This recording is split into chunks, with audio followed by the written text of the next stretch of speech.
नमस्कार, हिंदुस्तान मेल में आप सभी का स्वागत है। मैं हूं पंकज दीक्षित। जीएसटी स्लैब में बदलाव किया गया है और अब जीएसटी स्लैब जो है वो 5 और 18% कर दिया गया है। यानी कि कई ऐसे स्लैब थे जिनको कम कर दिया गया है। 5% को शून्य कर दिया गया, 18 को 12 कर दिया गया है। बहुत सारी चीज़ों पर ऐसा कहा जा रहा है कि प्रभाव पड़ेगा, सस्ती होंगी चीज़ें और लोगों को राहत मिलेगी। लेकिन ये जीएसटी का स्लैब जो है इसे समझना आसान नहीं होता है। ये किस तरह से काम करेगा, क्या वाकई चीजें सस्ती होंगी होंगी तो कौन सी चीजें सस्ती होंगी, व्यापारी को इसमें क्या लाभ होगा, जो मैन्युफैक्चर है उसको लाभ क्या होगा और आम आदमी को इसमें क्या लाभ होगा, क्या इसमें किसी को नुकसान भी हो सकता है। बहुत सारे सवाल हैं जिस पर बातचीत करने के लिए हमारे साथ में मौजूद हैं सीए नवीन खंडेलवाल जी। नवीन जी, बहुत स्वागत करते हैं हम आपका। हमारे साथ में मौजूद हैं राकेश अग्रवाल जी, जो हम आपको बता दें कि मार्केट रिसर्च एनालिस्ट हैं और एनआईएमएस से सर्टिफाइड भी हैं। सर, आपका भी बहुत स्वागत करते धन्यवाद सर। हैं जी। सबसे पहले नवीन सर, आपसे ही जानना चाहूंगा, ये जो जीएसटी का स्लैब चेंज किया गया है, 5 और 12 18% कर दिया गया है, ये क्या है एग्जैक्टली? बहुत सरल शब्दों में अगर हम समझना चाहें तो ये है क्या और क्या इसका प्रभाव होगा मार्केट? देखिए, जब गुड्स और सर्विस पर जो भी टैक्स लगता है इस कानून के तहत उसकी स्लैब है, दरें हैं। तो वो 5, 12, 18, 28 इस प्रकार से थी।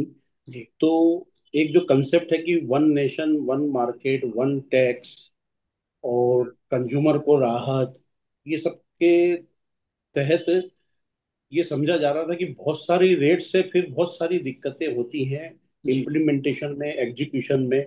जी तो उसको रेट्स को कम किया जाए, और ये शुरू से डिमांड जब जीएसटी आया था तब से रही भी थी कि एक 18 रेट % पे फिक्स कर दिया जाए। जी पर सभी चीजों पे 18 नहीं लग सकती, ये बात भी एक हद तक सही है।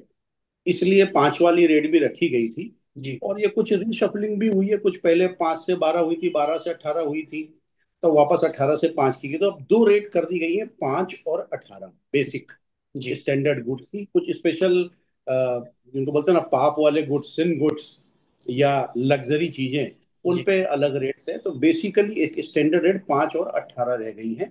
जी तो जी 18 जो आरामदायक वस्तुएं हैं, विलासिता की वस्तुएं हैं या कंज्यूमर गुड्स हैं, इनके ऊपर ज्यादा रखा है। बाकी जी फास्ट मूविंग वाले, जी बाकी जो दैनिक जीवन की उपयोगी चीजों की रेट्स हैं, खाने पीने से संबंधित, दवाइयों से संबंधित, इंश्योरेंस से संबंधित, उनको 5 में रखने की पूरी कोशिश की गई है। तो जी ये दो रेट के स्लैब कर दिए। जी। यानी कि जैसे कपड़ों की बात हम करें तो 2,500 से जो कम के कपड़े हैं उन पर हम्म। स्लैब घटा दिया गया है, 12 से 5% कर दिया गया है। और वही जूतों पर भी, जी। जैसे लेदर की चीजें, जूतों पर भी कर दिया गया है। यदि हाँ, 2,500 वहां से पर मैं कम है। जी उसमें थोड़ा सा क्लैरिफाई करूंगा। जी वो रेट जो कपड़े वाली आप बात करेंगे स्पेसिफिक, तो ये एक और तरीका है, ये वैल्यू बेस्ड टैक्सेशन है। जी रेट वही रखी गई है, अब 2,500 रुपए तक की ये रेट कर दी गई, उसके ऊपर में बढ़ी हुई रेट। जी हाँ जैसे होटल के रूम्स होते हैं जी वैसा, इसमें रेट में चेंज नहीं हुआ, वैल्यूएशन को आधार बनाया है कि जी। पर डे का, पर पीस का कपड़ा इतने रुपए का होगा, पर डे होटल का रूम रेंट इतना होगा। तो ऐसा ये उसका तरीका है। सर, इसमें एक बहुत सामान्य सवाल भी ये है कि मान लीजिए कोई चीज 100 रुपए की है, उस पर 12% आप जीएसटी लगाते हैं। अब वो 112 अब रुपए 12 की, का तो नहीं रहा है रेट, हाँ। एक 5 और 18 मान पाँच लीजिए। 18 की बात हम कर लें, मान लीजिए 18, तो 118 रुपए की वो चीज़ आई हम, वो जीएसटी कुछ समय के बाद में जो है वापस भी मिलता है जिस जिस व्यक्ति की जेब से जाता है। तो इस तरह से वो पैसा कुछ समय के लिए जाता है, बाद में तो पैसा वापस आ जाता है।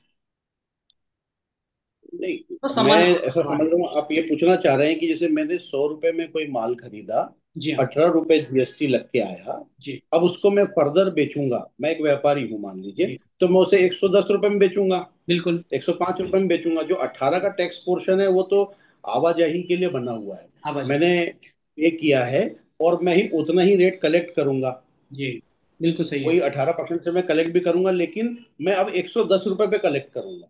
बिल्कुल बिल्कुल। तो मैंने 10 रुपए पर एडिशनल 18 रुपए कलेक्ट किए, that is tax on value addition. ये जीएसटी का बेसिक फंडा है, जी ताकि बार बार ट्रांजेक्शन में, जो चेंज में जो ट्रांजेक्शन होते हैं, उससे चीजें और महंगी ना होती जाए। जी जैसे हम इसका उदाहरण समझ सकते हैं, मध्य प्रदेश में स्टाम्प ड्यूटी एक्ट है। जी हमारे यहाँ आज एक प्लॉट आपने खरीदा, उस पे आपने स्टाम्प ड्यूटी चुकाई, फिर मैंने आपसे खरीदा, तो मैं फुल वैल्यू पे चुकाता हूँ। जी तो दिस इज डबल टैक्सेशन। जिस अमाउंट पे आपको पहले टैक्सेशन मिल गया है, उस पर फिर से करते, ये जीएसटी में अवॉइड रखने की शुरू से कोशिश की गई, और इसीलिए वो उसका आईटीसी देते हैं। जो आपने खरीदी पर लिया दिया है टैक्स, वो सेट ऑफ होता है तो वो वापस मिलता है, उसको हम कहते हैं सेट ऑफ या आईटीसी मिलना। और राइट। एक होता है कि मेरे को टैक्स भरना नहीं था, जी जी फिर भी भर दिया, जी या कोई प्रोसीजर थी उसके तहत भरा, वैसे भरना नहीं था लेकिन भरना जरूरी, फिर रिफंड मिलता है, तो जी। उसको बोलते हैं वापस मिलना। ये बिल्कुल चीज। बिल्कुल, अच्छी बात आप कह रहे हैं। चलिए, और भी कुछ सवाल बहुत महत्वपूर्ण है, हम बात करेंगे, लेकिन राकेश जी से बात करते हैं। राकेश जी, आम आदमी जी को सैप के घटने से आम आदमी को क्या राहत हुई है? हम बहुत, उस व्यक्ति को जो लाइन में लगा खड़ा हुआ है, जो कंज्यूमर है रेगुलर चीजों का, उससे कितनी राहत मिली है, कहाँ कहाँ राहत मिली? देखिए, सबसे पहले तो मैं आपको धन्यवाद दूं, आपने मुझे इनवाइट किया। और सरकार को भी धन्यवाद दूं जी कि उन्होंने आज आम व्यक्ति, middle class, lower middle class और एक आम व्यक्ति के बारे में सोचा। जी टैक्स एक ऐसी चीज है जिसके बारे में आम आदमी ये सोचता है कि ये मेरी जेब से फालतू जा रहा है।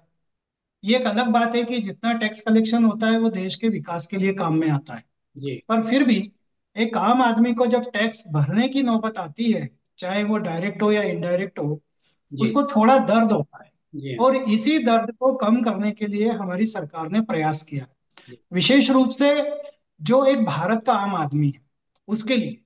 देखिए, आज एक आम आदमी का सपना होता है मकान बनाना है।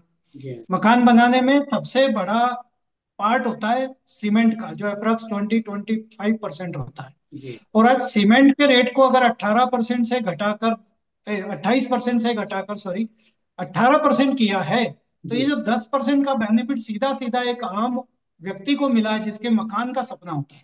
जी क्योंकि अगर 50 लाख के मकान का 10 लाख का, 12 लाख का सीमेंट का कंजम्पशन है, और जी उसका अगर 10% उसको फायदा हो रहा है, तो सीधा सीधा 1-1.25 लाख का फायदा सीमेंट में हो रहा जी है। ऐसे ही हर व्यक्ति स्वास्थ्य के प्रति सचेत हो गया है। जी अब स्वास्थ्य की जो बीमा पॉलिसी अगर वो लेना चाहता है, तो उसको जीएसटी चुकाने के कारण जी उसको वो पॉलिसी बहुत महंगी पड़ रही थी।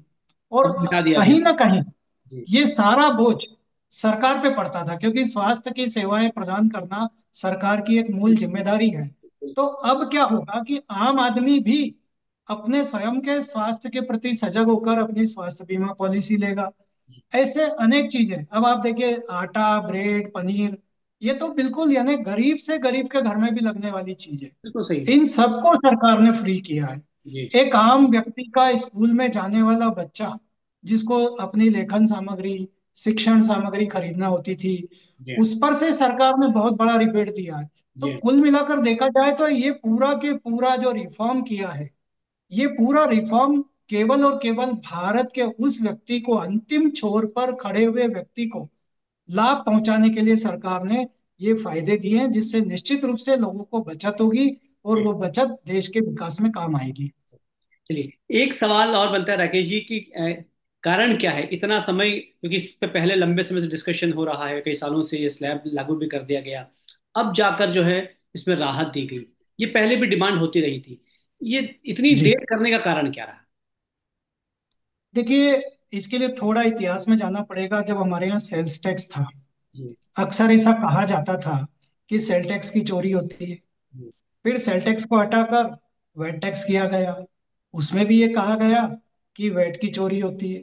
फिर उसके बाद एक नया रिफॉर्म जो जीएसटी के रूप में लाया गया कि ये तो फर्स्ट पॉइंट से ही लगना शुरू हो जाता है, इसलिए बाद में चोरी का इतना कोई ख्याल होता नहीं था। जी अब सरकार को रेवेन्यू की जरूरत होती है, क्योंकि इसमें राज्यों का उत्तरदायित्व भी है, राज्यों के अधिकार भी हैं, कर्तव्य भी है। जी और राज्यों को भी अपने विकास के लिए पैसा चाहिए।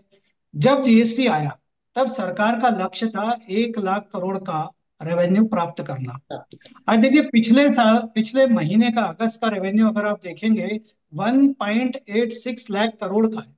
यानी सरकार को अब ये सोचना पड़ा कि जब हमारा रेवेन्यू इतना बढ़ चुका है, तो डेफिनेटली हमको क्यों आम आदमी? रेवेन्यू के परसेंटेज में, स्लैब में छूट देना चाहिए, ताकि अब लोगों को राहत मिले। सरकार को रेवेन्यू मिल रहा है, सरकार का पेट भर रहा है, अगर दूसरी भाषा में कहें तो। जी तो सरकार को अपने डेवलपमेंट के लिए जो पैसा देश की जनता भरपूर दे रही है, जी एक रेस्टोरेंट में खाना खाने जा रही है तो भी दे रही है, एक कार खरीद रही है तो भी दे रही है, टीवी खरीद रही है तो भी दे रही है। पर एक आम आदमी, चूंकि सामने त्योहार है, आप जी जानते ही हैं, नवरात्रि प्रारंभ हो रहे हैं 22 सितंबर से। जी। और दीपावली एक बड़ा त्योहार है। हमारे आदरणीय माननीय प्रधानमंत्री जी ने घोषणा की थी कि ये जो दिवाली है, ये दिवाली एक बहुत बड़े त्योहार के रूप में मनाने के लिए सरकार एक रिफॉर्म ला रही है, और सरकार ने अपना वादा पूरा किया।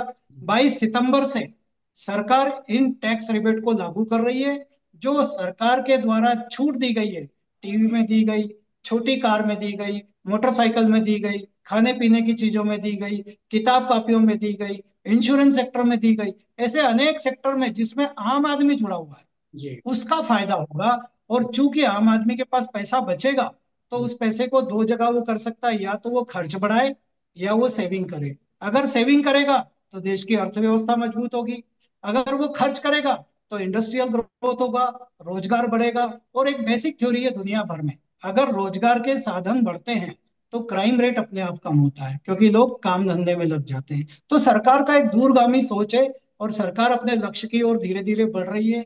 हमको दुनिया की ट्रिलियन ट्रिलियन इकोनॉमी से मुकाबला करके उसके आगे निकलना है, और 2047 के लक्ष्य को इसी तरह प्राप्त किया जा सकता है। बहुत अच्छी तरह से आपने समझाया नवीन सर। जो राकेश जी ने कहा है कि सरकार ने बहुत बड़ा रिफॉर्म किया है, और उन्होंने कहा था कि दिवाली पर जो है लोगों को एक बहुत बड़ी राहत मिले। क्या आप भी इसको बहुत बड़ी राहत के रूप में देखते हैं? क्या वाकई आम आदमी को बहुत बड़ी राहत मिलने वाली है, चीजें बहुत सस्ती होने वाली? देखिए, हम लोग अक्सर क्रिकेट मैच देखते हैं।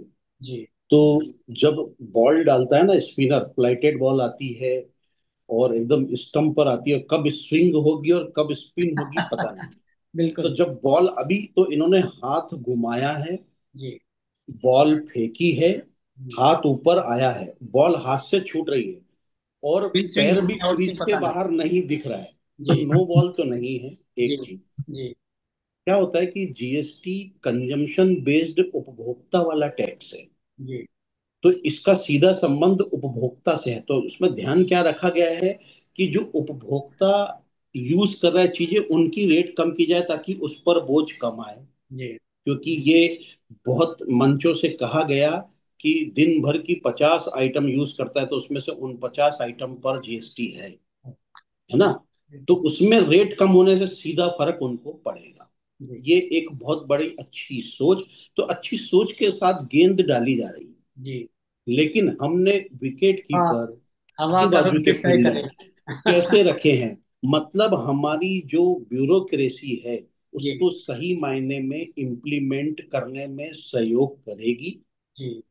और वो ही हमारा विकेट कीपर कौन है? व्यापारी, जी। व्यवसायी। बहुत अच्छी बात। वह भी रियल में उसका बेनिफिट पास ले ऑन पाएगा। करे।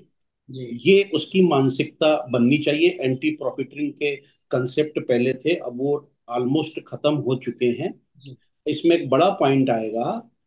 स्कीम की सफलता कैसे होगी मैं आपको बताना चाह रहा हूँ। जैसे किसी आइटम की रेट 18 थी, अब वो 12 होगी। जी। एक डेट डिसाइड करनी पड़ेगी कि इस तारीख तक डीलर या डिस्ट्रीब्यूटर या दुकानदार के पास जो माल 18% में आया है, जी। उसको वो इतनी तारीख तक बेचे। हम्म, तो बिल्कुल सही। हम उसको, और अब वो 12 लग रही है तो उसको 6% एक्स्ट्रा लॉक के आई है कॉस्ट, जी। लेकिन वो ले 12 ही पा रहा है। तो बिल्कुल। वह उसका एक्यूमुलेशन होगा आईटीसी का, तो उसको रिफंड कैसे दिया जाए सरकार जी। के द्वारा। जी, बड़ा बड़ा ये सवाल। उसका एक तरीका, मैकेनिज्म लाना होगा। ये नहीं कि एज इज वेरीज बेसिस पे बोल के छोड़ दिया। क्योंकि लाखों कारें अनबिकी पड़ी हुई है, बिना बिकी लाखों चीजें पड़ी हुई है इनके इंतजार में। वहां इम्प्लीमेंटेशन में इसकी खूबसूरती, जो एक प्रधानमंत्री जी के प्रति रिस्पेक्ट है हमारे देश की जनता में, व्यापारी में, वो वहाँ और ऑफिसरों में, वो उसको इम्प्लीमेंट करते समय आना चाहिए। ये हो गया एक पहलू। ये जी। जनता से जुड़ा हुआ हो जी। गया। अब जनता को माल सप्लाई कौन कर रहा है पंकज भाई? व्यापारी, जी। व्यवसायी। वो छोटा है, वो मझला है, वो बड़ा है, वो एकदम बड़ा है। जी। एकदम बड़े को कोई तकलीफ नहीं थी। आज टोटल मैं समझता हूँ करीब शायद 1.5 करोड़ लोग रजिस्टर्ड हैं फर्म्स जी। हिंदुस्तान में जीएसटी में।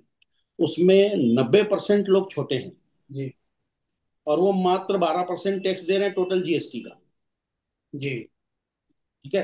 तो हम उनको कैसे कंपोजिशन स्कीम के दायरे से बाहर लाएं, जी। उनको इस बारे में भी हमको कुछ स्कीम्स लानी होंगी।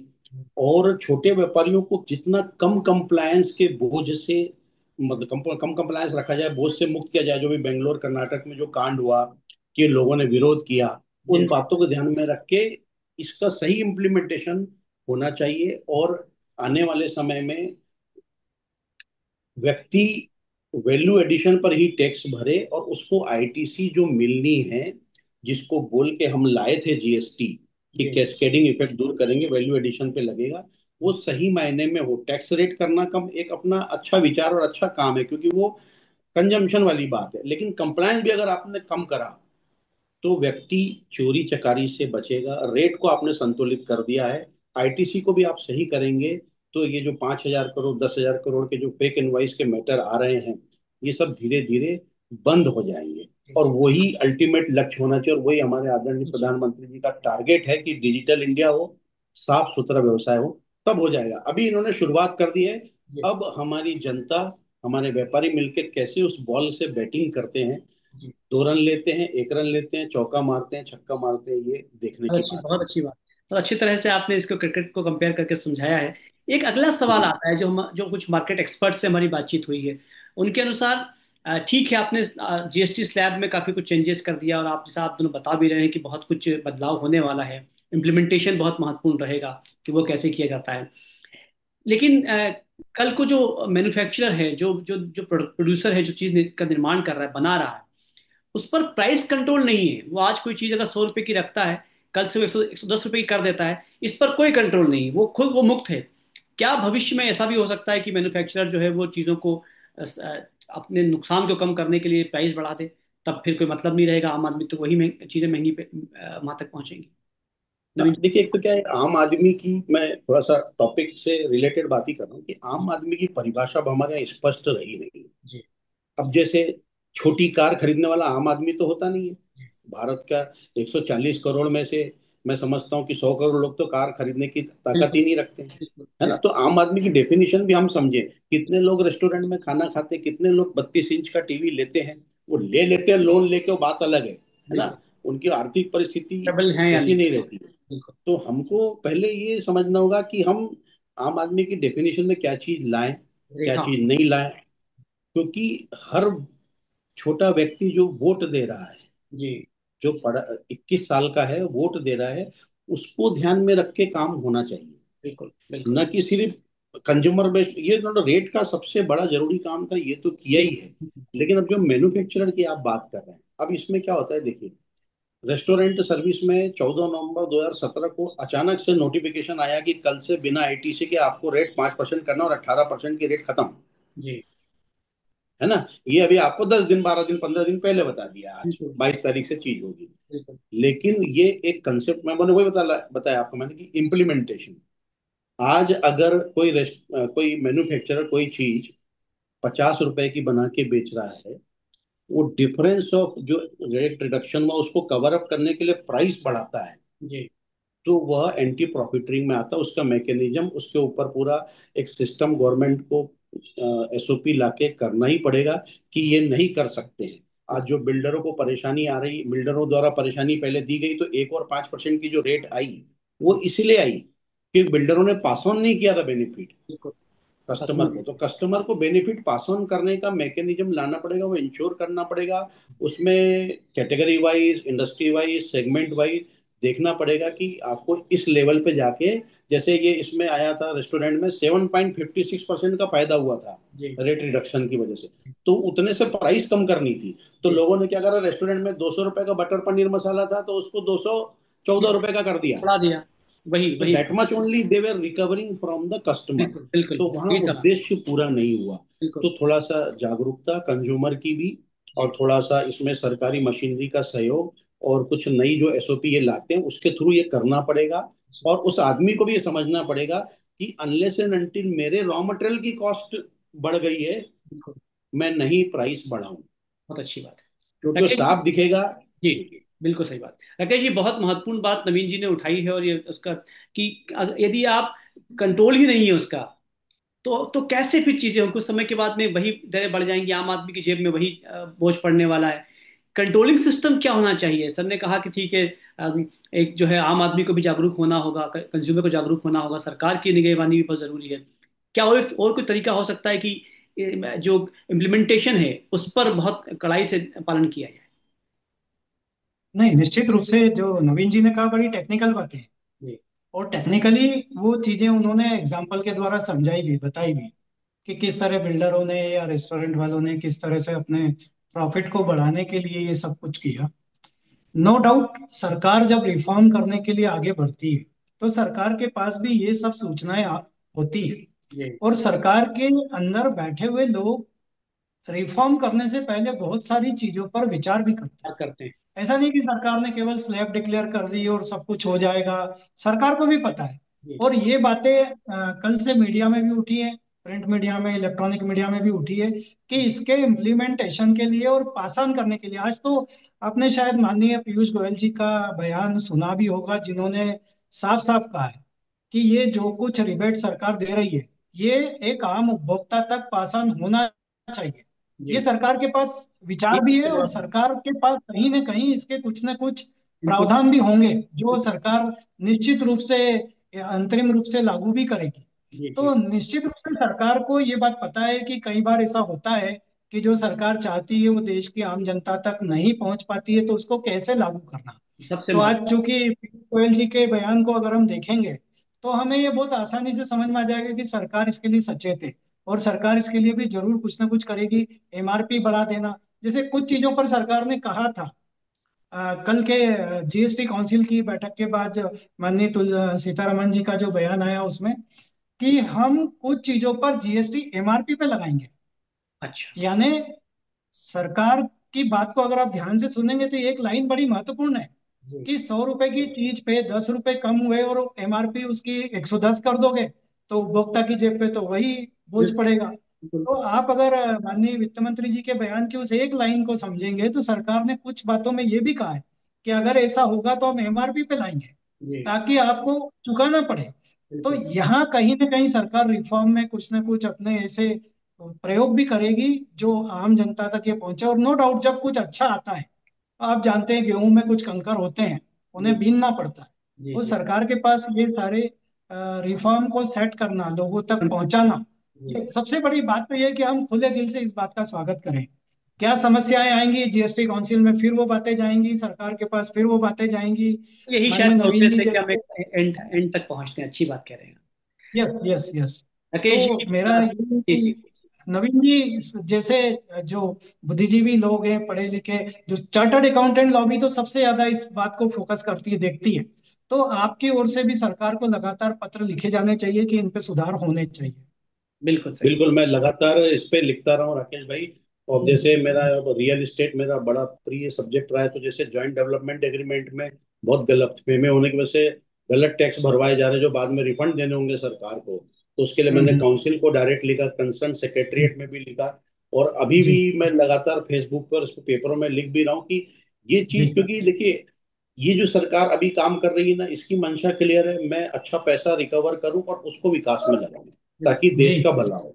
तो ये चीज है, तो हम ये चाहते हैं कि वो उनको कहाँ कहाँ इम्प्लीमेंटेशन में दिक्कतें आती है उसको ठीक करते चले, ताकि उनकी मंशा पूरी हो। आज सरकार ने मंशा अपनी जाहिर कर दी कि हमको आम व्यक्ति को बेनिफिट देना है, और वो दिख रहा है, जो वो कर सकती थी वो उसने कर दिया है। बिल्कुल। अब यस। रिस्पॉन्सिबिलिटी हम सबकी बनेगी, ऑफिसर्स की भी, हमारी भी, जनता की भी, कि ये चीजें जो सस्ती होनी है वो वाकई हो वाकई जाए। और इसके लिए सरकार मैकेनिज्म ला रही है कि एमआरपी वाला भी, जैसे अभी एक बीच में बहुत बढ़िया मुद्दा उठा, हाई कोर्ट में सेटल हुआ अभी 20 दिन पहले, कि जी। जो पानी की बोतल है बिस्लेरी की, उसको हम्म। 50 रुपए में बेच रहे हैं, बताइए। हाँ जबकि उसकी एमआरपी 20 रुपए है। जी।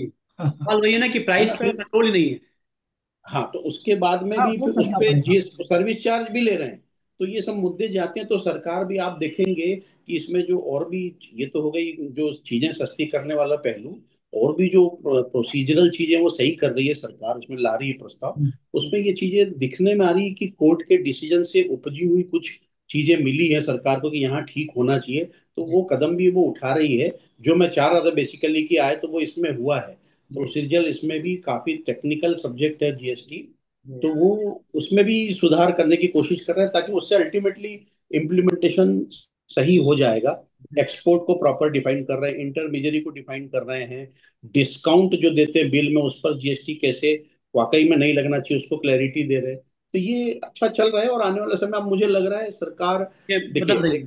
पॉलिटिकल रिक्वायरमेंट भी है, चुनाव भी आने हैं 2 साल बाद, तो सरकार इस बात पे भी ध्यान देगी कि जी बेसिक जो छूट सीमा है जी उसमें भी कुछ परिवर्तन किए जाए, वो भी एक रिक्वायरमेंट है। जी तो देखिए, अभी 10 में से आपके 7 काम कर दिए गए हैं, 2-3 काम हमेशा बचे रहते हैं, जैसा भाई साहब ने कहा कि गेहूं और कंकड़ वाली बात, तो जी वो रहता ही है, लेकिन आपको गेहूं तो मिला है।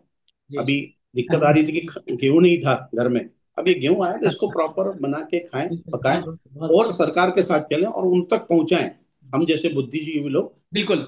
मैं। प्रॉपर एनालिसिस करके पहुंचाएं, ना सिर्फ बुराई करें ना सिर्फ तारीफ करें, जी। सिंपल सीधा विश्लेषण करें। एक सीए का दिमाग इसलिए होता है कि वो विश्लेषण कर सकता है और पहुंचाएं। आज आप देखिए कितने चार्टर्ड अकाउंटेंट इंडिपेंडेंट डायरेक्टर बनने बड़ी बड़ी पीएसयूज में, तो उसकी वजह यही है कि वो एक समझा जाता है कि पढ़ा लिखा या बुद्धिजीवी व्यक्ति का भी एक रोल है। बिल्कुल सही बात है, बहुत जैसे एक महत्वपूर्ण रोल बात आज है। आप निभा रहे हो इस चैनल के थ्रू, जी जी जी ये जी। चीजों को स्पष्ट बिल्कुल करवा रहे हैं, एनालाइज करवा रहे हैं। जी। बिल्कुल नवीन जी और राकेश जी, इस महत्वपूर्ण बात है कि आप दोनों ने कहा कि सरकार की मंशा बहुत साफ है, उसने अपनी मंशा जाहिर कर दी है, लेकिन इम्प्लीमेंटेशन बहुत महत्वपूर्ण है। उसके लिए बाकायदा उसकी मशीनरीज भी काम कर रही होगी, लेकिन अंततः सच यही है कि आम आदमी ठगा ना जाए, आम आदमी को वाकई राहत महसूस हो। जो हम बड़ी बड़ी हेडलाइंस लगाते हैं, बड़ी बड़ी खबर लगाते हैं, उसका वाकई आम आदमी की जेब पर जो है वो असर हो, राहत महसूस हो। यही उद्देश्य होना चाहिए और उसके लिए आम आदमी को भी जागरूक होना होगा। कुछ कहना चाह रहे हैं, बहुत संक्षेप में बोलिएगा राकेश जी। हाँ, जी एक बहुत संक्षेप में कि आपका एक क्वेश्चन छूट गया है कि व्यापारियों को क्या फायदा होगा। जी जो मैं उसका एक छोटा सा जी आंसर करना चाहूंगा कि आज मान लो एक व्यापारी 1 करोड़ का माल खरीदता था, तो उसको 28% टैक्स के हिसाब से 1 करोड़ 28 लाख का कैपिटल लगता था। जी अगर उसका बैंक से लोन है, सीसी लिमिट है, ओडी लिमिट है, तो उसे उस एडिशनल पेमेंट पर ब्याज भरना पड़ता था। जी अब वही व्यापारी को 18% स्लैब में आने के बाद 1 करोड़ 28 लाख के बजाय 1 करोड़ 18 लाख का कैपिटल कंज्यूम करना होगा। तो 10 लाख रुपए का जो एडिशनल उसको कैपिटल लगता था, उस वो पर जो ब्याज लगता था, वो उसका फायदा सीधा सीधा व्यापारी को मिलेगा। व्यापारी को नहीं, आप ये बात भी व्यापारी को हमें भी राहत मिलेगी, बिल्कुल बहुत अच्छी बात है। तो आम आदमी को भी राहत मिलेगी, व्यापारी को भी राहत मिलेगी, लेकिन ये सब चीजें बहुत जल्दी हों, ये देखने वाली बात होगी। बहुत सारा धन्यवाद नवीन जी और राकेश जी हमसे जुड़ने के लिए। आप देखते रहिए हिंदुस्तान में। नमस्कार। थैंक शुक्रिया, बहुत थैंक शुक्रिया। यू।